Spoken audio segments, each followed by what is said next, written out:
Pen ಅನ್ನೋದು ಎಷ್ಟು ಶಕ್ತಿಯುತವಾದದ್ದು ಅಂತ ಒಂದು ಸಾಲು. 100 ಪುಸ್ತಕ ಓದಿ 1 ಪುಸ್ತಕ ಬರೆದ್ರೆ ಒಳ್ಳೇದು. ಈಗ ಅಪರಿಚಿತ ಓದುಗರು ಅನ್ನೋ ಒಂದು ಸಮುದಾಯ ಮೂಲಕ ನೀವು ಅದರಲ್ಲೂ ಕೂಡ ಸಾಹಿತ್ಯಿಕ ಚಟುವಟಿಕೆಯಲ್ಲಿ ಪಾಲ್ಗೊಂಡಿದ್ದೀರಿ. ಅಪರಿಚಿತ ಓದುಗರು ಈಗ ಒಂಥರ ಹೇಗಾಗಿದೆ, ಇಡೀ ರಾಜ್ಯದಲ್ಲೇ ಅದೊಂಥರ ಸಾಹಿತ್ಯ ಕ್ರಾಂತಿ.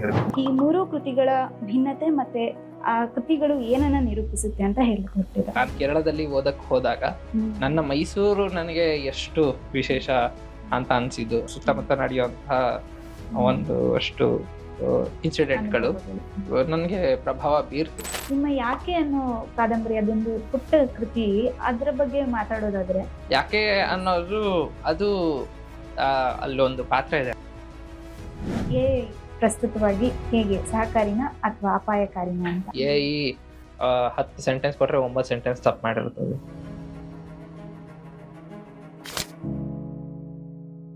ನಮಸ್ತೆ ಸ್ನೇಹಿತರೆ, ಇವತ್ತಿನ ಝೂಮ್ ವಿತ್ ಬುಕ್ ಬ್ರಹ್ಮ ಕಾರ್ಯಕ್ರಮಕ್ಕೆ ತಮ್ಮೆಲ್ಲರಿಗೂ ಆತ್ಮೀಯವಾದ ಸ್ವಾಗತ. ಸಾಮಾನ್ಯವಾಗಿ ನಮ್ಮ ಬಾಲ್ಯದ ದಿನಗಳು ಅಥವಾ ಟೀನೇಜ್ ಅಲ್ಲಿ ಕ್ರಿಕೆಟ್, ಬ್ಯಾಡ್ಮಿಂಟನ್ ಅನ್ನೋ ಕ್ರೇಜ್ ಇರುತ್ತೆ. ಆದ್ರೆ ಇವತ್ತಿನ ನಮ್ಮ ಜೊತೆಗೆ ಇರುವಂತಹ ಅತಿಥಿಗಳು ತಮ್ಮ 16ನೇ ವಯಸ್ಸಿನಲ್ಲೇ ಒಂದು ಕೃತಿಯನ್ನ ಹೊರತಂದಿದ್ದಾರೆ. ಅದಲ್ಲದೆ 3 ಪುಸ್ತಕಗಳನ್ನ ಪ್ರಕಟ ಮಾಡಿ ಸಾಹಿತ್ಯ ಕ್ಷೇತ್ರಕ್ಕೆ ತೊಡಗಿಸಿಕೊಂಡಿದ್ದಾರೆ. ಜೊತೆಗೆ ಸಂಸ್ಕೃತ ಉಪನ್ಯಾಸಕರಾಗಿ ತಮ್ಮ ಕಾರ್ಯನಿರ್ವಹಿಸ್ತಾ ಇದ್ದಾರೆ. ಬನ್ನಿ ಅವರನ್ನ ಸ್ವಾಗತಿಸ್ತಾ ಕಾರ್ಯಕ್ರಮನ ಶುರು ಮಾಡೋಣ. ಕಿರಣ್ ಪಿ ಕೌಶಿಕ್ ಅವರು, ನಮಸ್ತೆ ಸರ್, ಹೇಗಿದ್ದೀರಾ? ಆರಾಮಿತ್ತು, ಹೇಗಿದ್ದೀರಾ? ಹಾ, ಚೆನ್ನಾಗಿದ್ದೀನಿ. ಕಾರ್ಯಕ್ರಮಕ್ಕೆ ಸ್ವಾಗತ. ಮೊದಲಿಗೆ ನಿಮ್ಮ ಕೃತಿಗಳ ಬಗ್ಗೆ ಮಾತಾಡೋಣ ಸರ್. ಮೊದಲು ನೀವು ಬರೆದಂತ ಕೃತಿ ನಂಟು ಅನ್ನೋ ಒಂದು ಪ್ರಬಂಧ ಕೃತಿ, ಅದಾದ ನಂತರ ಯಾಕೆ ಅನ್ನೋ ಕಾದಂಬರಿ, ನಂತರ ಈಗ ಅಮ್ಮ ನಿನ್ನ ಎದೆಯಾಳದಿಂದ. ಈ 3 ಕೃತಿಗಳ ಭಿನ್ನತೆ ಮತ್ತೆ ಆ ಕೃತಿಗಳು ಏನನ್ನ ನಿರೂಪಿಸುತ್ತೆ ಅಂತ ಹೇಳ್ಕೊಡ್ತೀರಾ? ನಾನು 16ನೇ ವಯಸ್ಸಲ್ಲಿ ನಂಟು ಅನ್ನುವಂತಹ ಒಂದು ಪುಸ್ತಕ ಬರ್ದಿದ್ದು. ಅದು ನಂಟು ಪುಸ್ತಕ ಬರ್ದಿದ್ದೆ ಒಂಥರ ವಿಶೇಷ. ಅದು ಯಾಕಂತ ಹೇಳಿದ್ರೆ ಅದು ರಜಾ ದಿನಗಳಲ್ಲಿ ಸುಮ್ನೆ ಕೂತ್ಕೊಂಡಿದ್ದಾಗ ಏನೋ ಒಂದು ಗೀಸ್ತಾ ಬರ್ದಿದ್ದು. ನನ್ಗೆ ಈ ನಮ್ಮಪ್ಪ ತುಂಬಾ ಕೆಲಸ ಮಾಡ್ಸೋರು, ಆಫೀಸ್ ಕೆಲಸಗಳನ್ನ. ಅವರು ಕೇಸ್ ವರ್ಕರ್ ಆಗಿದ್ದಾಗ ಅವರು ತುಂಬಾ ಎಲ್ಲಾ ಕೇಸ್ನ ವಿವರಣೆಯನ್ನ ಕೊಡ್ಬೇಕಾಗ್ತಿತ್ತು ಅವರ ಆಫೀಸ್ನಲ್ಲಿ. ಹಾಗಾಗಿ ನನ್ನ ಕೈಲೇ ಎಲ್ಲ ಟೈಪಿಂಗ್ ಕೆಲಸವನ್ನೆಲ್ಲ ಮಾಡಿಸ್ತಾ ಇದ್ರು. ಹಾಗಾಗಿ ಕನ್ನಡದ ಒಂದ್ ಸ್ವಲ್ಪ ಪಕ್ವತೆ ಚಿಕ್ಕ ವಯಸ್ಸಿನಲ್ಲೇ ಬಂದ್ಬಿಡುದು. ಏನಾದ್ರೂ ತಪ್ಪಾಯ್ತು ಅಂದ್ರೆ ತಲೆಗೆ ಹೊಡೆದು ನನ್ಗೆ ಹೇಳ್ಕೊಡ್ತಾ ಇದ್ರು, ತಪ್ಪು ನೀನಿದ್ದು ಸ್ಪೆಲ್ಲಿಂಗ್ ಮಿಸ್ಟೇಕ್ ಇದೆ ಅಂತ. ಹಾಗಾಗಿ ಕನ್ನಡದ ಪಕ್ವತೆ ಬಂದ್ಬಿಡ್ತು. ಹಾಗೆ ಏನಾದ್ರೂ ಬರೆಯೋಣ ಅಂತ ಹೇಳಿ ಬರೆಯಕ್ ಶುರು ಮಾಡಿದ್ದು. ಸಾಹಿತ್ಯ ಹೇಗೆ ನನ್ಗ್ ಬಂತು ಆಸಕ್ತಿ ಅಂತ ಅಂದ್ರೆ, ಪ್ರತಿಭಾ ಕಾರಂಜಿಗಳಿಗೆಲ್ಲ ಸ್ಪರ್ಧೆಗೆ ಹೋಗ್ತಾ ಇದ್ದೆ. ಸ್ಪರ್ಧೆಲೆಲ್ಲ ನನಗೆ ಬಹುಮಾನವಾಗಿ ಸಿಗ್ತಾ ಇದ್ದಿದ್ದೆ ಪುಸ್ತಕಗಳು. ಅದೇ ರೀತಿಯಲ್ಲಿ ನನಗೆ ಮೊದಲು ಸಿಕ್ತಂತ ಪುಸ್ತಕ ಚೋಮನದೋಡಿ ಪುಸ್ತಕ. ಶಿವರಾಮ್ ಕಾರಂತರ ಚೋಮನದೋಡಿ ಪುಸ್ತಕ ನಾನು ಫಸ್ಟ್ ಓದಂತ ಪುಸ್ತಕ. ಬಟ್ ಆದ್ರೆ 9ನೇ ಕ್ಲಾಸ್ ನಲ್ಲಿ ಆ ಪುಸ್ತಕ ಓದಿದಾಗ ನನಗೆ ಆ ಶೋಷಣೆ ಅದ್ರ ಬಗ್ಗೆ ಎಲ್ಲ ನನಗೆ ಅಷ್ಟು ಅರಿವಿಲ್ಲ. ಸುಮ್ನೆ ಓದ್ದೆ, ಇಲ್ಲಿ ಒಬ್ಬ ಚೋಮ ಅಂತ ಇದ್ದಾನೆ, ಹಿಂಗಾಯ್ತು ಒಂದು ಕತೆ ನನಗೆ ಗೊತ್ತಾಯ್ತು ಅಷ್ಟೇ. ಬಿಟ್ರೆ ಅದು ನನಗೆ ಅದನ್ನ ಅರ್ಥ ಮಾಡ್ಕೊಳ್ಳೋಷ್ಟು ಸಾಮರ್ಥ್ಯ ಅವಾಗಿರ್ಲಿಲ್ಲ. ಬಟ್ ಆದ್ರೆ ಏನೇ ಸಿಕ್ಕಿದ್ರು ಪುಸ್ತಕವನ್ನ ಓದ್ತಾ ಇದ್ದೆ. ಅದ್ರ ಜೊತೆಗೆ ವಿಜಯ ಕರ್ನಾಟಕ ಮಿನಿ ಅಂತ ಒಂದು ಪೇಪರ್ ಬರ್ತಾ ಇತ್ತು ನಮ್ಮ ಸ್ಕೂಲ್ ನಲ್ಲಿ, ಪ್ರತಿಯೊಬ್ಬರಿಗೂ ಕೊಡ್ತಾ ಇದ್ರು ಅದನ್ನ. ಹಾಗಾಗಿ ಆ ಪುಸ್ತಕ ಅದನ್ನ ಓದ್ತಾ ಇದ್ದಾಗ ಅಲ್ಲಿ ಒಂದಷ್ಟು ಕತೆಗಳು, ಕವನಗಳು, ನಾನು ಕೂಡ ಕಥೆಯನ್ನ ಬರೆದು ಕಳಿಸುವೆ, ಒಂದಷ್ಟು ಪ್ರಬಂಧಗಳನ್ನ ಬರೆದು ಕಳಿಸುವೆ. ಹೀಗೆ ಅದು ನನ್ನಲ್ಲಿ ಸಾಹಿತ್ಯ ಆಸಕ್ತಿ ಹುಟ್ಕೊಂಡಿದ್ದು. ಹೀಗೆ ಅನೇಕ ಚಿಕ್ಕ ಪುಸ್ತಕಗಳನ್ನ ಸಿಕ್ತಾಗ ಶಿವರಾಮ್ ಕಾರಂತರ ಪುಸ್ತಕ ಎಲ್ಲ ನಿಮ್ದು 100-120 ಪೇಜಲ್ಲಿ ಮುಗಿದ್ಬಿಡತ್ತೆ. ಹಾಗಾಗಿ ಆ ಪುಸ್ತಕಗಳನ್ನ ಓದ್ತಾ ನನಗೆ ಸಾಹಿತ್ಯದಲ್ಲಿ ಆಸಕ್ತಿ ಬಂದಿದ್ದು. ಹೀಗೆ ನಾನು ಏನಾದ್ರೂ ಬರಿಬೇಕು ಅನ್ನುವಾಗ ಹಿಂಗೆ ನಮ್ಮ ತಂದೆ ತಾಯಿಯರೊಟ್ಟಿಗೆ ಈಗ ಸಂಬಂಧ ಹೇಗೆ ಹಾಳಾಗ್ತಾ ಇದೆ, ತಂದೆ ತಾಯಿರು ಹಳ್ಳಿಲಿ ಇರ್ತಾರೆ, ಮಕ್ಕಳು ಬೇರೆ ಊರಲ್ಲಿ ಇರ್ತಾರೆ, ಅವ್ರನ್ನ ಮರ್ತು ಬಿಡ್ತಾರೆ ತಂದೆ ತಾಯಿನ. ಈ ರೀತಿನೆಲ್ಲ ಸೇರ್ಸ್ಕೊಂಡು ನಂಟು ಅಂತ ಬರ್ದಿದ್ದು 16ನೇ ವಯಸ್ಸಲ್ಲಿ. ಆ ನಂತರದಲ್ಲಿ ಅದು ನನಗೆ ಇವಾಗ ಓದಿದ್ರೆ ಆ 16ನೇ ವಯಸ್ಸಿನ ಪುಸ್ತಕ ನಗು ಬರುತ್ತೆ, ಅದು ಏನಿದೆ ಹಂಗ್ ಬರ್ದಿದ್ದೀನಲ್ಲ ಅಂತ. ಬಟ್ ಹೋಗ್ತಾ ಸ್ವಲ್ಪ ಹೆಚ್ಚಾಗಿ ಇನ್ನು ಪುಸ್ತಕಗಳನ್ನ ಓದಕ್ ಶುರು ಮಾಡಿದೆ. ಗೊತ್ತಾಯ್ತು, ಬೇರೆ ಬೇರೆ ಆಯಾಮಗಳು ಗೊತ್ತಾಯ್ತು. ಆ ನಂತರದಲ್ಲಿ ಒಂದು ಕಥೆಯನ್ನ ಬರಿಬೇಕು ಅಂತ ಯಾಕೆ ಅನ್ನೋ ಒಂದು ಕಾದಂಬರಿ, ಸಣ್ಣ ಕಾದಂಬರಿ ಬರೆದಿದ್ದು. ಅದು ನಮ್ಮ ಸುತ್ತಮುತ್ತ ನಾವು ದಿನನಿತ್ಯ ನೋಡುವಂತಹ ಒಂದು ಕಲ್ಪನೆ ಆಧಾರಿತ ಕಾದಂಬರಿ. ಅದು ಎಲ್ಲ ಇನ್ಸಿಡೆಂಟ್ ಗಳನ್ನ ಇಟ್ಕೊಂಡು ಪುಸ್ತಕವನ್ನ ಬರ್ದಿದ್ದು. ಪ್ರೇಮಕ್ಕೆ ಬೀಳ್ತಾರೆ ಹುಡುಗ ಹುಡುಗಿರು. ಅದು ನಿಜವಾದ ಪ್ರೀತಿನ ಗೊತ್ತಿರಲ್ಲ ಆ ವಯಸ್ಸಲ್ಲಿ. PUC ಡಿಗ್ರಿ ದಿನಗಳಲ್ಲೆಲ್ಲ ಪ್ರೀತಿಗೆ ಬೀಳ್ತಾರ, ಅದ್ ನಿಜವಾದ ಪ್ರೀತಿನ ಗೊತ್ತಿಲ್ಲ. ಹಾಗಾಗಿ ಇದೇ ರೀತಿಯಲ್ಲಿ ನಡ್ಕೊಂಡು ಹೋಗುವಂತಹ ಒಂದು ಕಾದಂಬರಿ. ಜೊತೆಗೆ ಅಮ್ಮ ನಿನ್ನ ಎದೆಯಾಳದಿಂದ ಬಹಳ ಜನರಿಗೆ ತಲುಪಿರ್ತಕ್ಕಂಥ ಒಂದು ಪುಸ್ತಕ, ಬಹಳ ವಿಶೇಷವಾದಂತಹ ಪುಸ್ತಕ ನನಗೂ ಕೂಡ. ಯಾಕಂತ ಹೇಳಿದ್ರೆ ಅದು ನಾನು ಪುಸ್ತಕ ಮಾಡ್ಬೇಕು ಅಂತ ಬರೆದಂತ ಪುಸ್ತಕ ಅಲ್ಲ. ಅದು ನನಗೆ ಚಿಕ್ಕದ್ರಿಂದನೂ ಡೈರಿ ಬರೆಯೋ ಹವ್ಯಾಸ ಇದೆ ನನಗೆ. ಅಂದ್ರೆ ಡೈರಿ ಅಂದ್ರೆ ನಾನು ಪ್ರತಿನಿತ್ಯ ಹಿಂಗಾಯ್ತು, ಕಾಫಿ ಕುಡ್ದೆ, ಊಟ ತಿಂದೆ, ಈ ತರ ಎಲ್ಲ ಏನ್ ಮಾಡಲ್ಲ. ಒಂದ್ 15 ದಿನ 20 ದಿನಕ್ಕೆ ಮುಂಚೆ ನಮ್ಮ ಭಾವನೆಗಳನ್ನ ಬರ್ಕೊಳ್ಳು, ಮತ್ತೆ ನಮ್ಮನ್ನ ನಾವು ಹೇಗೆ ಬೆಟರ್ಮೆಂಟ್ ಮಾಡ್ಕೊಳ್ಬೇಕು ಅನ್ನೋದು ಯಾವಾಗ್ಲೂ ಇದ್ದೇ ಇತ್ತು ನನ್ನಲ್ಲಿ. ಅದನ್ನ ಆ ರೀತಿಯಲ್ಲಿ ಬರ್ಕೊಂಡಂತ ಒಂದು ಡೈರಿ ಅದು. ಆ ನಂತರದಲ್ಲಿ ಅವ ಪುಸ್ತಕಾಲಯದ ಅನಂತ ಕಣಿಗಲ್ ಅವರು ಅದನ್ನ ನೋಡಿದ್ರು ಬೈ ಮಿಸ್ಟೇಕ್ ಆಗಿ. ಇದನ್ನ ಪುಸ್ತಕ ಮಾಡ್ಬೇಕು, ಇದು ತುಂಬಾ ಜನಕ್ಕೆ ರೀಚ್ ಆಗತ್ತೆ ಅಂತ ಅವರೇ ನನಗೆ ಅಡ್ವೈಸ್ ಮಾಡಿ ಆ ನಂತರದಲ್ಲಿ ಅಮ್ಮ ನಿನ್ನ ಎದೆಯಾಳದಿಂದ ಪುಸ್ತಕ ಬಂದಿದ್ದು. ಇವಾಗ ತುಂಬಾ ಜನಕ್ಕೆ ತಲುಪ್ತಾ ಇದೆ.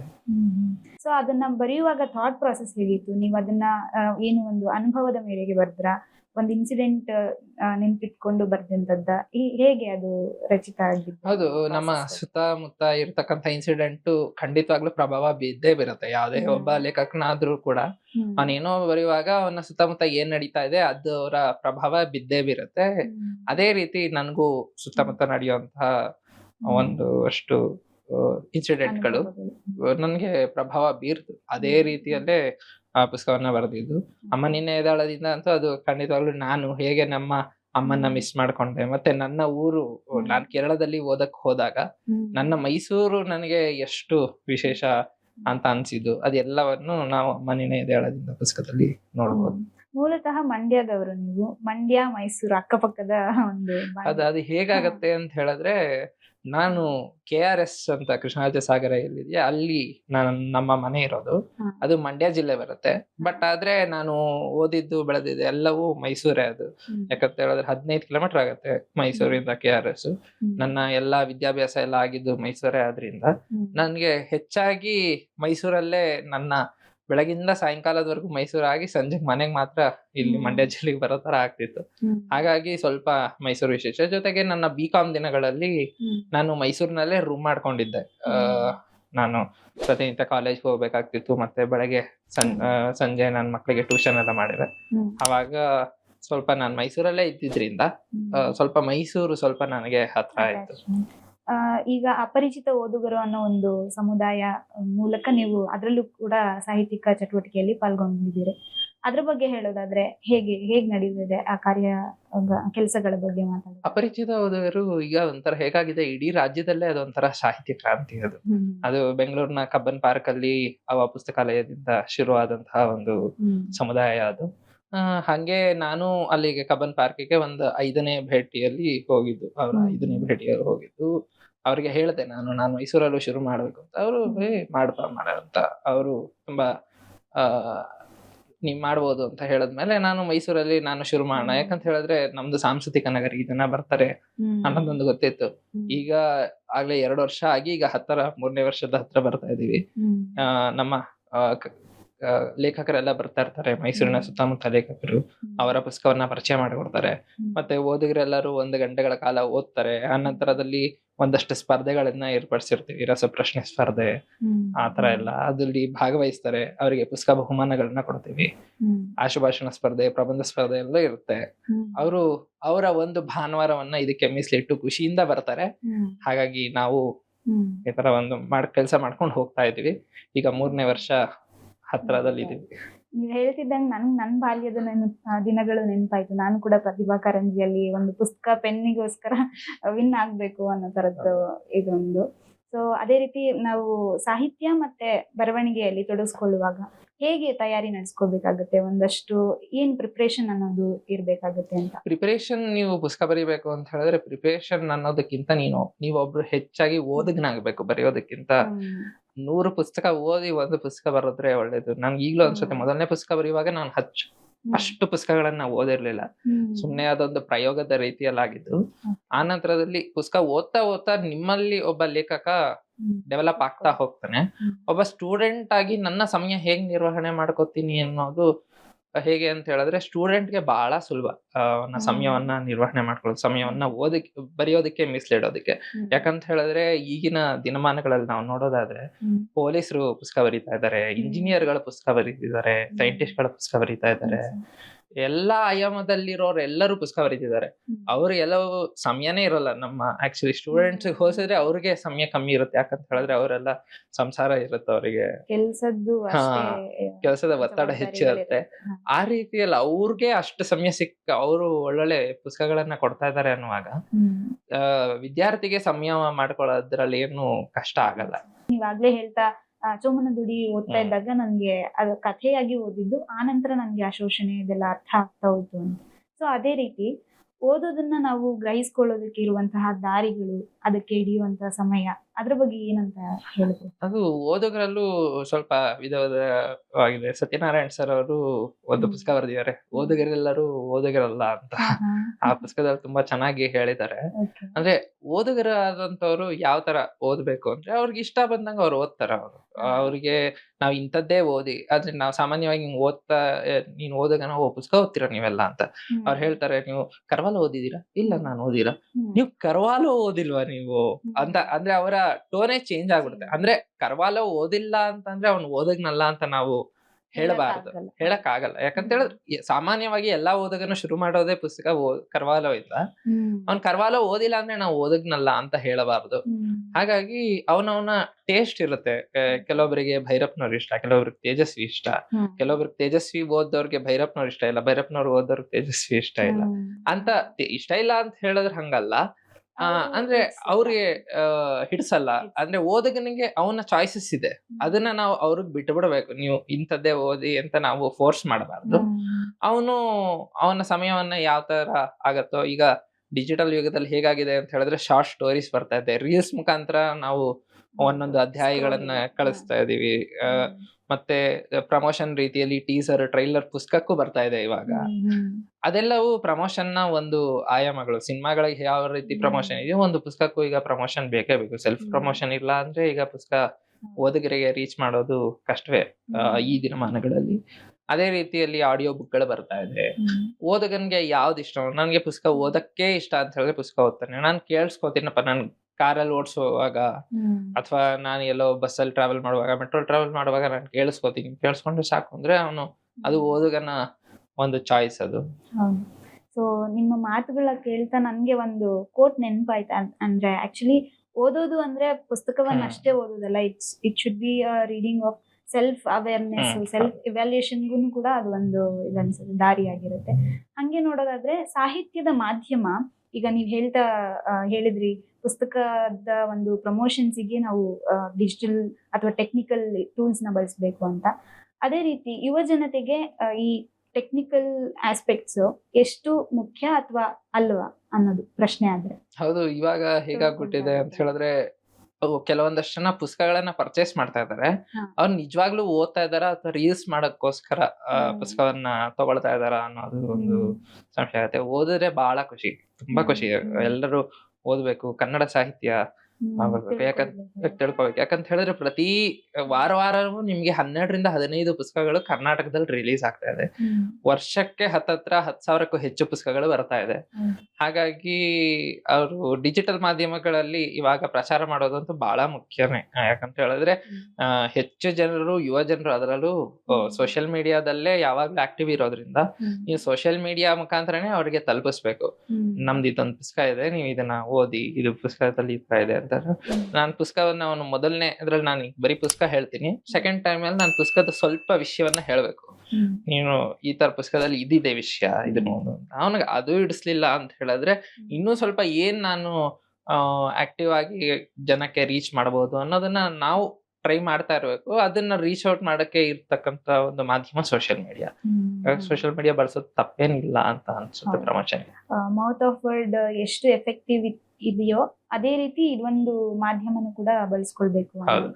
ಸೊ ಇದಲ್ಲದೆ ನೀವು ನಿಮ್ಮ ಮುಂದಿನ ಯೋಜನೆಗಳ ಬಗ್ಗೆ ಮಾತಾಡೋದಾದ್ರೆ, ನಿಮ್ಮ ಕೃತಿಗಳು ಅಥವಾ ನೀವು ಏನನ್ನ ನೆಕ್ಸ್ಟ್ ಬರೆಯೋದಕ್ಕೆ ಸಾಹಿತ್ಯ ಪ್ರಕಾರದಲ್ಲಿ ತೊಡಗಿಸ್ಕೊಂಡಿದ್ದೀರಾ? ಪ್ರಬಂಧ ಮತ್ತೆ ಕಾದಂಬರಿ ಬರ್ದಿದೆ, ಮತ್ತೆ ಈಗ ಒಂದು ಕಥಾ ಸಂಕಲನ ಬರೀತಾ ಇದ್ದೀನಿ. ಅದೊಂದು ಆದರ್ಶ ಈ ವರ್ಷದಲ್ಲೇ ಒಂದು ಪುಸ್ತಕವನ್ನ ಬಿಡುಗಡೆ ಮಾಡಬೇಕು ಅನ್ನೋದೊಂದು ಆಸೆ ಇದೆ. ಕಥಾ ಸಂಕಲನದ ಜೊತೆಗೆ ಯಾವ್ದಾದ್ರು ಒಂದು ಕವನಗಳನ್ನ ಬರೀತೀನಿ, ಬಟ್ ಆದ್ರೆ ಕವನಗಳು ಅಷ್ಟು ನಾನು ಪುಸ್ತಕ ಮಾಡ್ಬೇಕು ಅಂತ ಏನು ಬರೆಯೋದಿಲ್ಲ. ಕಥಾ ಸಂಕಲನ ಒಂದು ಕಾದಂಬರಿ ಕೂಡ ಬರಿತಾ ಇದ್ದೀನಿ, ಅದು ಸದ್ಯದಲ್ಲೇ ಬರುತ್ತೆ. ಓಕೆ. ಸೊ ನಿಮ್ಮ ಒಂದು ಸಲಹೆ ಸೂಚನೆಗಳನ್ನ ತಿಳಿಸೋದಾದ್ರೆ ಓದುಗರಿಗೆ ಅಥವಾ ಯುವ ಬರಹಗಾರರಿಗೆ ಏನಂತ ಇರ್ಬೋದು? ನಾನ್ ಸಲಹೆ ಕೊಡೋಷ್ಟು ದೊಡ್ಡವನೇನಲ್ಲ, ನಾನು ಹೇಳೋದಷ್ಟೇ, ಓದಿ. ಯಾವ್ದು ಇಂಥ ಪುಸ್ತಕನೇ ಓದ್ಬೇಕು ಅನ್ನೋದಿಲ್ಲ, ನಿಮ್ಗೆ ಏನ್ ಇಷ್ಟೋ ಅದನ್ನ ಓದಿ. ಇಂಥದ್ದೇ ಪುಸ್ತಕ ಓದ್ಬೇಕು, ಇಂಥದ್ದೇ ಪುಸ್ತಕಗಳನ್ನ ಓದಬಾರ್ದು ಯಾವ್ದು ಇಲ್ಲ, ಎಲ್ಲಾ ಪುಸ್ತಕಗಳನ್ನು ಓದಿ. ನೀವು ಓದಿದ ಒಂದಷ್ಟು ಕೃತಿಗಳನ್ನ ಹೆಸರಿಸೋದಾದ್ರೆ ಸಾಹಿತಿಗಳು, ನಿಮ್ಮಿಷ್ಟದ ಸಾಹಿತಿಗಳು? ನನ್ನ ಇಷ್ಟದ ಸಾಹಿತಿ ಭೈರಪ್ಪನವರು, ಮತ್ತೆ ಶ್ರೀರಾಮ್ ಕಾರಂತರು, ಮತ್ತೆ ರವಿ ಬೆಳಗೆರೆಯವರು, ಅವರೆಲ್ಲಾ ಪುಸ್ತಕಗಳು ಇಷ್ಟ.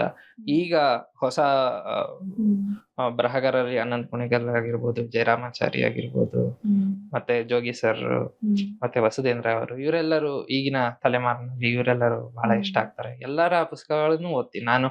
ಇಂಥವ್ರ ಪುಸ್ತಕ ಓದಲ್ಲ, ಇಂಥವ್ರ ಪುಸ್ತಕವನ್ನ ಓದ್ತೀನಿ ಅನ್ನೋದಿಲ್ಲ, ಎಲ್ಲರ ಪುಸ್ತಕವನ್ನ ಓದ್ತೀನಿ. ನಿಮ್ಮ ಯಾಕೆ ಅನ್ನೋ ಕಾದಂಬರಿ ಅದೊಂದು ಪುಟ್ಟ ಕೃತಿ, ಅದ್ರ ಬಗ್ಗೆ ಮಾತಾಡೋದಾದ್ರೆ ಸರ್, ಅದ್ರಲ್ಲಿ ಏನು ಪಾತ್ರಗಳಿರಬಹುದು, ಆ ವಿಶ್ಲೇಷಣೆ ಏನಿದೆ, ಅದನ್ನ ಹೇಗೆ, ಅದು ಹುಟ್ಕೊಂಡಿದ್ದು ಹೇಗೆ, ಅದನ್ನ ಅದೇನ್ ನಿರೂಪಿಸುತ್ತೆ ಅಂತ ಅನ್ಸುತ್ತೆ ನಿಮ್ಗೆ? ಯಾಕೆ ಅನ್ನೋದು, ಅದು ಅಲ್ಲೊಂದು ಪಾತ್ರ ಇದೆ, ಅನಸೂಯ ಅಂತ, ತಾಯಿಯ ಪಾತ್ರ.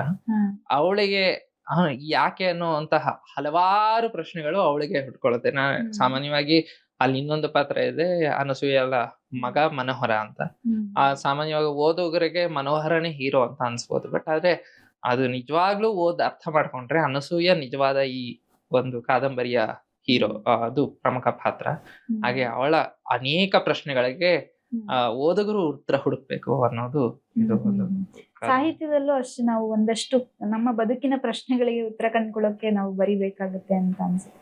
ಸೊ ಆ ರೀತಿ ಹುಟ್ಕೊಂಡಂತ ಬರವಣಿಗೆ ಅಥವಾ ಆ ಒಂದು ಸಾಹಿತ್ಯ ಪ್ರಕಾರ, ನಿಮ್ಗೆ ಯಾವ ಸಾಹಿತ್ಯ ಪ್ರಕಾರ ಹಿಡಿತ ಅಂತ ಅನ್ಸುತ್ತೆ? ಅದು ಪ್ರಬಂಧನೇ ಹಿಡಿತ ಅಂತ ಅನ್ಸುತ್ತೆ. ಯಾಕಂತ ಹೇಳಿದ್ರೆ ಅದು ಸುಲಭವಾಗಿ ಬರ್ಕೊಂಡು ಹೊರಟೋಗ್ಬಿಡ್ಬೋದು. ಪ್ರಬಂಧದಲ್ಲಿ ತಿದ್ದುಪಡಿ ಇರೋದಿಲ್ಲ. ನಮ್ಗೆ ಏನೇನ್ ಅನ್ಸತ್ತೋ ಅದನ್ನ ಸುಲಭವಾಗಿ ಬರ್ಕೊಂಡು ಹೊರಟೋಗ್ಬಿಡ್ಬೋದು. ಕಥೆ ಕಾದಂಬರಿಗಳಾದ್ರೆ ಇಲ್ಲಿ ಈ ತರ ಸರಿ ಮಾಡಿದ್ರೆ ಚೆನ್ನಾಗಿರುತ್ತಾ, ಇಲ್ಲಿ ಈ ತರ ಒಂದೇನಾದ್ರು ಡೈವರ್ಷನ್ ಕೊಡ್ಬೋದಾ ಅನ್ನೋದೊಂದು ಹೋಗ್ತಾನೆ ಇರುತ್ತೆ. ಬಟ್ ಆದ್ರೆ ಪ್ರಬಂಧ ಸ್ವಲ್ಪ ಸುಲಭ, ಯಾಕಂತ ಹೇಳಿದ್ರೆ ಜನಕ್ಕೂ ರೀಚ್ ಮಾಡ್ಸೋ ಸುಲಭ. ಅದು ಅಂದ್ರೆ ನೇರವಾಗಿ ಇರುತ್ತೆ, ಅದರಲ್ಲಿ ಯಾವುದೇ ರೀತಿಯಾದಂತಹ ವ್ಯಂಗ್ಯ ಇರಲ್ಲ, ಯಾವುದೇ ರೀತಿಯಾದಂತಹ ಒಳ ಅರ್ಥ ಇರೋದಿಲ್ಲ. ಪ್ರಬಂಧ ನಿಮ್ಗೆ ಏನಿದ್ರು ಅದು ಒಂದೇ ರೀತಿಯಲ್ಲಿ ನಾವು ಹೇಳ್ತಾ ಇರ್ತೀವಿ, ಅದು ಹೌದಲ್ವಾ ಅಂತ ಅರ್ಥ ಮಾಡ್ಕೊಂಡು ಹೊರಟೋಗ್ಬಿಡ್ಬೋದು. ಕಥೆ ಕಾದಂಬರಿಯಲ್ಲಾದ್ರೆ ನೀವು ಸ್ವಲ್ಪ ಯೋಚನೆ ಮಾಡ್ಬೇಕು, ಒಬ್ಬ ಬರಹಗಾರನಾಗೂ ಯೋಚನೆ ಮಾಡ್ಬೇಕು. ನಾನು ಬರೀತಿರುವಾಗ ನಾನು ಓದಗ್ನಾಗಿ ಇದರಿಂದ ನನ್ಗೇನ್ ಸಿಗ್ತಿದೆ ಅನ್ನುವ ಅದನ್ನ ಎರಡು ಯೋಚನೆ ಮಾಡ್ಕೊಂಡು ಹೋಗ್ಬೇಕು. ಪ್ರಬಂಧ ಹಾಗಲ್ಲ, ನಾನು ಸೀದಾ ಬರ್ಕೊಂಡು ಹೊರಟೋಗ್ಬಿಡ್ಬೋದು. ನೀವು ಸಂಸ್ಕೃತ ಉಪನ್ಯಾಸಕರಾಗಿ ಕೆಲಸ ಮಾಡ್ತಿದ್ದೀರಿ ಅಂಡ್ ರಿಸರ್ಚ್ ಸ್ಕಾಲರ್ ಕೂಡ. ಸೊ ಭಾಷೆ ಬಗ್ಗೆ ಮಾತಾಡೋಣ ಸರ್. ಕನ್ನಡ ಭಾಷೆ, ಸಂಸ್ಕೃತ ಭಾಷೆ ಹೇಗೆ, ಅದರ ಒಂದಷ್ಟು ವಿಭಿನ್ನತೆಗಳು, ವೈವಿಧ್ಯತೆ ಬಗ್ಗೆ ಮಾತಾಡೋಣ. ನಾನು 8ನೇ ಕ್ಲಾಸಿಂದಾನು ಸಂಸ್ಕೃತದ ವಿದ್ಯಾರ್ಥಿನಿ. ನನ್ನ ಫಸ್ಟ್ ಲ್ಯಾಂಗ್ವೇಜ್ ಸಂಸ್ಕೃತ ಇದ್ದಿದ್ದು. ಹಾಗೆ PUC ಯಲ್ಲೂ ಸಂಸ್ಕೃತ ತಗೊಂಡಿದ್ದು. ನಾನು ಆಕ್ಚುಲಿ ಸಂಸ್ಕೃತ MA ಮಾಡ್ಬೇಕು ಅನ್ನೋದು ಇರ್ಲಿಲ್ಲ ನನಗೆ. ಸಾಮಾನ್ಯವಾಗಿ BCom ಮಾಡ್ಕೊಂಡೇ ಇದ್ದೆ. ಸಂಸ್ಕೃತದಲ್ಲಿ ಒಲವು ಯಾವ ತರ ಬಂತಂದ್ರೆ, ಕನ್ನಡ ಸಾಹಿತ್ಯದ ಮುಖಾಂತರವೇ ಸಂಸ್ಕೃತದಲ್ಲಿ ನನಗೆ ಒಲವು ಮಾಡಿದ್ದು ಅಂತ ಹೇಳಬಹುದು. ಸಂಸ್ಕೃತದ ಒಂದಷ್ಟು ಕೃತಿಗಳನ್ನ, ಕನ್ನಡ ಅನುವಾದಗಳನ್ನ ಓದ್ದೆ. ಕಾಳಿದಾಸನ ಕುಮಾರ ಸಂಭವ, ಅಭಿಜ್ಞಾನ ಶಾಕುಂತಲ, ಭವಭೂತಿಯ ಉತ್ತರಾಮಚರಿತ, ಈ ರೀತಿಯಾದಂತ ಕನ್ನಡ ಅನುವಾದಗಳನ್ನ ಓದುವಾಗ ನಿಜವಾಗಿ ಸಂಸ್ಕೃತದಲ್ಲೇ ಓದ್ಬೇಕು. ಸಂಸ್ಕೃತ ಓದ್ಬೇಕು ಅಂತ ಹೇಳಿದ್ರೆ ಸಂಸ್ಕೃತ ಭಾಷೆ ಬರ್ಬೇಕು ನನಗೆ. ಹಾಗಾಗಿ ಸಂಸ್ಕೃತದ ಸ್ವಲ್ಪ ಗ್ರಿಪ್ ಇದ್ದಿದ್ರಿಂದ ನಾನು MA ಸಂಸ್ಕೃತಕ್ಕೆ ಜಾಯ್ನ್ ಆದೆ. MA ಸಂಸ್ಕೃತಕ್ಕೆ ಒಳ್ಳೆ ಕಾಲೇಜ್ ಯಾವ್ದಿದೆ ಅಂತ ಹುಡುಕಿದಾಗ ನನಗೆ ಕೇರಳದಲ್ಲಿ ಚಿನ್ಮಯ ಸಿಕ್ಕಿದ್ದು. ಹಾಗಾಗಿ ಅಲ್ಲಿ ಹೋದೆ. ಆ ನಂತರದಲ್ಲಿ ಅಲ್ಲಿ ಸಾಹಿತ್ಯದ ವಿದ್ಯಾರ್ಥಿಯಾಗಿ ಎಲ್ಲವನ್ನ ಓದ್ತಾ ಇದ್ದೆ. ಅಲ್ಲಿ ಕಾಳಿದಾಸ, ಭವಭೂತಿ ಇವರೆಲ್ಲ ತಿಳ್ಕೊಂಡು ನಮ್ಮ ಕನ್ನಡನು ಕೂಡ ಸಂಸ್ಕೃತದ ಒಂದಷ್ಟು ಪ್ರಭಾವ ಬಿದ್ದಿದೆ ಕನ್ನಡಕ್ಕೂ. ಹಾಗಾಗಿ ಸಂಸ್ಕೃತ ನನಗೆ ತುಂಬಾ ಒಲವಾಯ್ತು. ಆ ನಂತರದಲ್ಲೇ ನಾನು ಚಿಕ್ಕದ್ರಿಂದ ಅಧ್ಯಾಪಕನಾಗಬೇಕು ಅನ್ನೋ ಆಸೆ ಇತ್ತು. ಹಾಗಾಗಿ ಈಗ ಅಧ್ಯಾಪಕನಾಗಿ ಕೆಲಸ ಮಾಡ್ತಾ ಇದ್ದೀನಿ. ಸೊ ಸರ್, ನಿಮ್ಮ ಮುಂದಿನ ಕೃತಿಗಳು ಅಥವಾ ನೀವೇನು ನೆಕ್ಸ್ಟ್ ಬುಕ್ಸ್ ತರ್ಬೇಕು ಅನ್ಕೊಂಡಿದ್ದೀರಾ, ಅದರಲ್ಲಿ ತರುವಂತಹ ಅಂಶಗಳ ಬಗ್ಗೆ ಮಾತಾಡಬಹುದಾ? ಯಾವ ರೀತಿ ಒಂದು ಸಾಮಾಜಿಕ ಅಂಶಗಳನ್ನ ತರ್ತೀರಾ, ಅಥವಾ ನಿಮ್ಮದೇ ಹಿನ್ನೆಲೆ ಅಥವಾ ಭಾವನಾತ್ಮಕ ಒಂದು ಅಂಶಗಳು? ನೀವ್ ಹೇಳ್ದಂಗೆ ನನ್ನ 3 ಎಲ್ಲಾ ಪುಸ್ತಕಗಳಲ್ಲೂ ಸಂಬಂಧ ಸಂಬಂಧ ಸಂಬಂಧ ಅಂತ ಬಂದ್ಬಿಟ್ಟಿದೆ. ಬಟ್ ಇವಾಗ ನನ್ನ ಅನ್ಸಿದೆ ಸಂಬಂಧವನ್ನ ಬಿಟ್ಟು ಬೇರೆ ಏನ ಸಾಮಾಜಿಕವಾಗಿ ಬರಿಬೇಕು ಅನ್ನೋದು. ಅದು ಸಾಮಾಜಿಕವಾಗಿ ಒಂದು ಕಾದಂಬರಿಯನ್ನ ಬರೀತಾ ಇದೀನಿ. ಮತ್ತೆ ಬಾಹ್ಯಾಕಾಶಕ್ಕೆ ಸಂಬಂಧಪಟ್ಟಂತೆ ನನ್ಗೆ ಚಿಕ್ಕದ್ರಿಂದಾನು ಈ ಆಸ್ಟ್ರಾನಮಿಯಲ್ಲಿ ಬಹಳ ಆಸಕ್ತಿ, ಖಗೋಳ ಶಾಸ್ತ್ರದಲ್ಲಿ.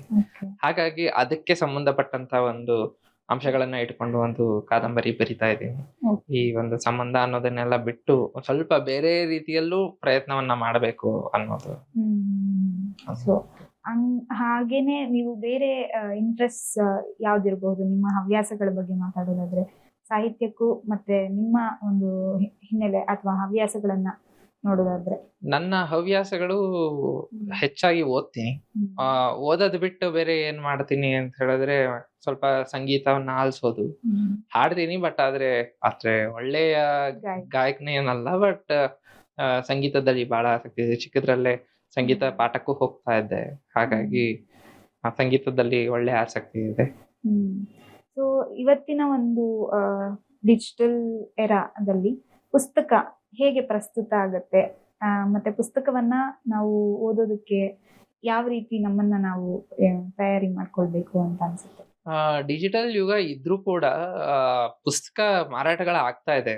ಮಾರಾಟವಾಗದೆ ಅಂತೂ 5 ಮುದ್ರಣ ಆಗ್ತಾ ಇದೆ, 10 ಮುದ್ರಣ ಆಗ್ತಾ ಇದೆ ಅಂತ ಹೇಳಲಿಕ್ಕೆ ಸಾಧ್ಯವೇ ಇಲ್ಲ. ಇವಾಗ ಬರ್ತಾ ಇರುವಂತ ಪುಸ್ತಕಗಳು, ವಸುಧೇಂದ್ರ ಅವ್ರ ಪುಸ್ತಕಗಳೆಲ್ಲ ನಿಮ್ಗೆ ಪ್ರೀ ಬುಕ್ಕಿಂಗ್ ಗಳಲ್ಲೇ ನಿಮ್ಗೆ ಒಂದ್ 5,000 ಪುಸ್ತಕಗಳು ಸೇಲ್ ಆಗಿ ಹೋಗ್ತಾ ಇದೆ. ಅಂತ ಕಾಲ ಇದೆ. ಎಲ್ಲರೂ ಓದುಗರು ಇದ್ದಾರೆ, ಓದುಗರಿಲ್ಲ ಅಂತ ಹೇಳಂಗಿಲ್ಲ. ಯಾಕಂತ ಹೇಳಿದ್ರೆ ನಮ್ಮ ಪರಿಚಿತ ಓದುಗರಲ್ಲೇ ಒಂದು ಭೇಟಿ ಮಾಡಿದ್ರೆ 100ರಿಂದ 150 ಓದುಗರು ಬರ್ತಾರೆ. ಹಾಗಾಗಿ ಓದುಗರು ಇಲ್ಲ ಅಂತ ಹೇಳಂಗಿಲ್ಲ. ಡಿಜಿಟಲ್ ಯುಗ ಇದ್ರೂ ಕೂಡ ಆ ಪುಸ್ತಕ ಕೊಡತಕ್ಕಂತಹ ಒಂದು ವೈಬ್ ಇದೆಯಲ್ಲ, ಅದು ನಿಮ್ಗೆ ಫೋನ್ ನಲ್ಲಿ ಸಿಗಲ್ಲ. ಆ ಪುಸ್ತಕವನ್ನ ಓದಿ ಅಲ್ಲಿ ಪುಸ್ತಕವನ್ನ ಮಡ್ಚೋದು, ಅಥವಾ ಅಲ್ಲಿರೋ ಒಂದು ಮಾರ್ಕ್ ಮಾಡೋದು, ಅಥವಾ ಬುಕ್ ಮಾರ್ಕ್ ಇಡೋದು, ಆ ಒಂದು ಖುಷಿ ಇದೆಯಲ್ಲ, ಅದು ನಿಮ್ಗೆ ಫೋನ್ ನಲ್ಲಿ ಸಿಗೋದಿಲ್ಲ. ಹಾಗಾಗಿ ಹೌದು, ಆ ಬುಕ್ ಇದು ನಂದು ಪುಸ್ತಕ ಅಂತ ಕೆಲವೊಂದೊಬ್ರಿಗೆ ಒಂದಷ್ಟು ಪುಸ್ತಕಗಳ ಆತ್ಮೀಯತೆ ಇರುತ್ತೆ. ಇದು ನಂದು ಪುಸ್ತಕ ಅಂತ. ಆ ರೀತಿ ನಂದು ಆ ಒಂದು ವೈಬ್ ಇದೆಯಲ್ಲ, ಅದು ನಿಮ್ಗೆ ಫೋನ್ ನಲ್ಲಿ ಸಿಗೋದಿಲ್ಲ. ಈಗ ಟೆಕ್ನಿಕಲ್ ಇದರಲ್ಲಿ ಆಸ್ಪೆಕ್ಟ್ ಅಲ್ಲಿ AI ನಮ್ಮ ಮುಂದೆ ಇದೆ. ಅದು ಒಂದ್ ಕವನ ಬರ್ಕೊಡು ಅಂದ್ರೆ ಒಂದಷ್ಟು ಚೆನ್ನಾಗಿರೋದೇ ಬರ್ಕೊಡುತ್ತೆ, ಬಟ್ ಅದ್ರಲ್ಲಿ ಒಂದಷ್ಟು ತಪ್ಪುಗಳು ಅದೆಲ್ಲ ನಡೀತಾ ಇರುತ್ತೆ. ಹಂಗ್ ನೋಡೋದಾದ್ರೆ AI ಪ್ರಸ್ತುತವಾಗಿ ಹೇಗೆ ಸಹಕಾರಿನ ಅಥವಾ ಅಪಾಯಕಾರಿನ ಅಂತ? ಖಂಡಿತ ಇಲ್ಲ. ಯಾವತ್ತು ಈ AI ಅದಕ್ಕೆ ಭಾವನೆ ಇಲ್ಲ. ಅದಕ್ಕೆ ನಾವು ಬರೆಯತಕ್ಕಂತಹ ಭಾವನೆ ಇದೆಯಲ್ಲ, ಅದು AI ಕೊಡ್ಲಿಕ್ಕೆ ಸಾಧ್ಯವೇ ಇಲ್ಲ.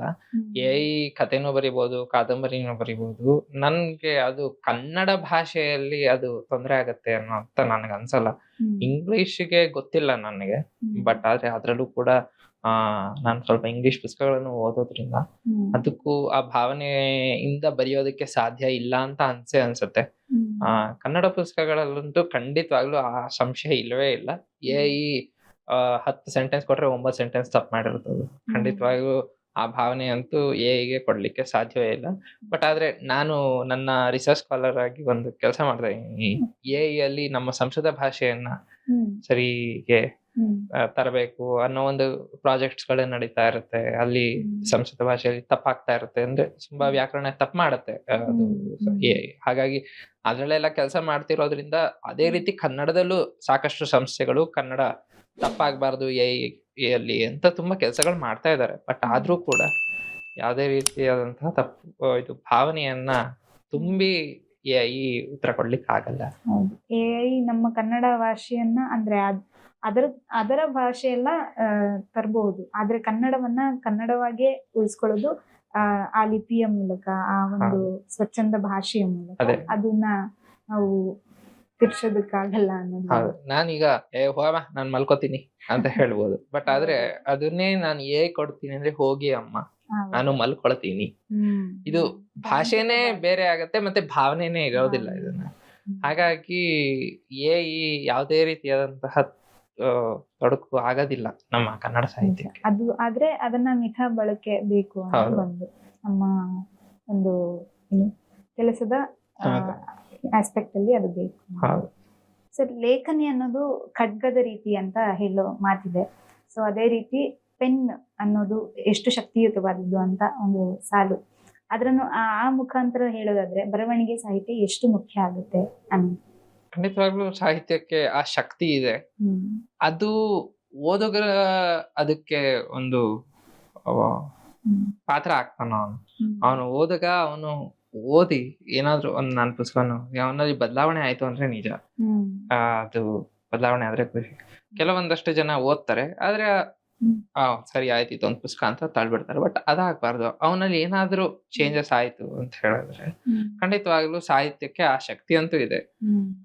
ಅಥವಾ ಸಂಘಟನಾತ್ಮಕವಾಗಿ ಅವ್ರ ಒಂದಷ್ಟು ಜನ ಸೇರ್ಕೊಂಡ್ರೆ, ಈಗ ಉದಾಹರಣೆಗೆ ಅಪರಿಚಿತ ಓದುಗರು, ಈಗ ನಾನು ಅಥವಾ ನಂತರ ನಾನು ಇವರು ಶುರು ಮಾಡಿದಾಗ ಒಬ್ಬೊಬ್ರೆ, ಅವ್ರಿಗೆ ಯಾರು ಸುತ್ತಮುತ್ತಲಿದ್ದವ್ರು ಯಾರು ಪರಿಚಯ ಇಲ್ಲ. ಸೋಷಿಯಲ್ ಮೀಡಿಯಾದಲ್ಲಿ ಬನ್ನಿ ನಾವೆಲ್ಲ ಸೇರೋಣ ಅಂತಾನೆ ಸೇರಿದ್ದು. ಆ ನಂತರದಲ್ಲಿ ಇವಾಗ ಹೆಂಗಾಗಿದೆ, ಒಂದ್ ತಂಡಕ್ಕೆ 15-20 ಜನ ಒಂದು ಕೋರ್ ಕಮಿಟಿ ಅಂತ ಇದೆ. ಅವಾಗ ಇವಾಗ 20 ಜನ ಸೇರ್ಸ್ಕೊಂಡು ವಾರ್ಷಿಕೋತ್ಸವ ಮಾಡಿದ್ರೆ ಕನ್ನಡ ಸಾಹಿತ್ಯ ಪರಿಷತ್ತು ತುಳುಕತ್ತೆ ಇವಾಗ. ಅಷ್ಟೇ. ಅದೇ ಇವಾಗ ಓದುಗರಿಂದ ಇವಾಗ ಹೆಂಗೆ ಬದಲಾವಣೆ ಆಗಿದೆ ಅಂತ. ಇದರಿಂದ ಯಾರಿಗ ಉಪಯೋಗ? ಇಷ್ಟೊಂದ್ ಜನ ಓದ್ತಾ ಇದ್ದಾರೆ, ಸಮಾಜಕ್ಕೆ ಉಪಯೋಗ ಅನ್ನೋದಕ್ಕಿಂತ ಹೆಚ್ಚು ಪುಸ್ತಕಗಳ ಮಾರಾಟ ಆಗ್ತಾ ಇದೆ. ಇದರಿಂದ ಪುಸ್ತಕಗಳ ಮಾರಾಟ ಆಗೋದ್ರಿಂದ ಕನ್ನಡ ಸಾಹಿತ್ಯದ ಪುಸ್ತಕಗಳು ಮಾರಾಟ ಆಗ್ತಾ ಇರೋದು, ಇಂಗ್ಲಿಷ್ ಅಲ್ಲ ಇದರಿಂದ. ಹಾಗಾಗಿ ನಮ್ಮ ಕನ್ನಡ ಸಾಹಿತ್ಯಕ್ಕೆ ಕೊಡುಗೆ ಕೊಟ್ಟಂಗೇನೆ ಅಲ್ವಾ ಇದು. ನೀವು ಬರವಣಿಗೆ ಆರಂಭಿಸಿದಾಗ ನಿಮ್ಗಿದ್ದಂತ ಸವಾಲುಗಳೇನು? ಸವಾಲುಗಳು ಅನ್ನೋದಕ್ಕಿಂತ ನನಗೆ ಏನ್ ಬರಿಬೇಕು, ಹೇಗೆ ಅದನ್ನ ಪ್ರಕಟ ಮಾಡ್ಬೇಕು ಅನ್ನೋದೇ ಗೊತ್ತಿರ್ಲಿಲ್ಲ. ನಾನು 16 ಬರ್ದಾಗ ಸುಮ್ನೆ ಏನೋ ಒಂದಷ್ಟು 10 ಪ್ರಬಂಧಗಳನ್ನ ಬರ್ದೆ. ಆ ನಂತರದಲ್ಲಿ ಅದನ್ನ ಹೇಗ್ ಪ್ರಿಂಟ್ ಮಾಡ್ಬೇಕು, ಹೇಗ್ ಪಬ್ಲಿಷ್ ಮಾಡ್ಬೇಕು ನನ್ಗೆ ಗೊತ್ತಿತ್ತು. ಏನೋ ಒಂದು ಮುನ್ನುಡಿ ಬರ್ಸ್ಬೇಕು. ಯಾರ ಹತ್ರ ಮುನ್ನುಡಿ ಬರ್ಸೋದು ಈ ತರ? ನಮ್ಮ ಅಪ್ಪನ ಕೈಲಿ ಮುನ್ನುಡಿ ಬರ್ಸ್ತೆ ನನ್ನ ಒಂದು ಪುಸ್ತಕಕ್ಕೆ. ಅಪ್ಪನ ಹತ್ರ ಒಂದು ಮುನ್ನುಡಿಯನ್ನ ಬರ್ಸಿ ಅದನ್ನ ಏನ್ ಪ್ರಕಟ ಮಾಡಿಸ್ಬೇಕು, ಯಾರ ಹತ್ರ ಪ್ರಕಟ ಮಾಡಿಸ್ಬೇಕು, ನಂಗೆ ಯಾವ ಪ್ರಕಾಶನದ ಬಗ್ಗೆ ಏನು ಗೊತ್ತಿಲ್ಲ. ನಾನೇ ಹೋದೆ, ಒಂದು ಪ್ರಿಂಟಿಂಗ್ ಹೌಸ್ ಹೋದೆ, ಇದೊಂದು ಪ್ರಿಂಟ್ ಮಾಡ್ಕೊಡಿ ಅಂದೆ.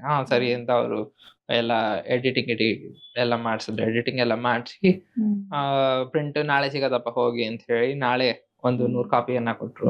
ಆನಂತರ 100 ಕಾಪಿಲೂ ಸುಮ್ನೆ ಅದನ್ನ ಹೆಂಗ್ ಬಿಡುಗಡೆ ಮಾಡ್ಸೋದು ಗೊತ್ತಿಲ್ಲ. ನಮ್ಮ ಅಪ್ಪನ ಆಫೀಸಲ್ಲೇ ಬಿಡುಗಡೆ ಆಯ್ತು. ಅವರ ಒಬ್ಬ ಸಾಹೇಬ್ರು ಏನಿರ್ತಾರೋ ಅವ್ರ ಕೈಲೇ ಬಿಡುಗಡೆ ಆಯ್ತು. ಹಿಂಗೆ ಆಗಿತ್ತು. ಅವಾಗ ನನ್ಗೆ ಹೇಗೆ ಪ್ರಕಾಶನ ಮಾಡ್ಬೇಕು, ಯಾವ ರೀತಿ ಜನರಿಗೆ ತಲುಪಿಸ್ಬೇಕು ಏನೂ ಗೊತ್ತಿರ್ಲಿಲ್ಲ. ಸುಮ್ನೆ ಬರ್ದಿದ್ದು, ಸುಮ್ನೆ ನನ್ನ ಪರಿಚಯದವ್ರಿಗೆಲ್ಲ ಕೊಟ್ಟಿದ್ದು. ಕೆಲವೊಂದಷ್ಟು ಜನ ಚಿಕ್ಕ ಹುಡುಗ ಬರ್ದಿಯಾನೆ ಅಂತ ದುಡ್ಡು ಕೊಟ್ರು. 50 ರೂಪಾಯಿ ಪುಸ್ತಕಕ್ಕೆ 100 ರೂಪಾಯಿ ಕೊಟ್ಟವ್ರು ಇದ್ದಾರೆ. ಈ ರೀತಿ ನಡ್ಕೊಂಡು ಹೋಗಿದ್ದು.